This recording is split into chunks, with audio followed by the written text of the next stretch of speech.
Mantan Sekretaris Kota Ambon Agus Ririmase mengembalikan mobil dinas yang selama ini digunakan ke pemerintah Kota Ambon.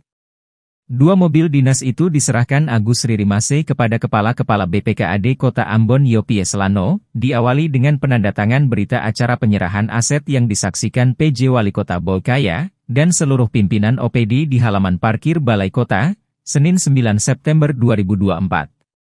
Bersamaan dengan itu, Agus mengaku, ia mengembalikan mobil dinas Ketua Dharma Wanita Kota Ambon Nopol B1149 Peki yang selama ini dipakai istrinya untuk mendukung kerja-kerja Dharmawanitaan Kota Ambon. Agus mengakui pengembalian mobil dinas itu sebagai bentuk kepatuhannya terhadap aturan yang dimana maju pilwakot harus mengundurkan diri. Download Tribun X sekarang, menghadirkan lokal menjadi Indonesia.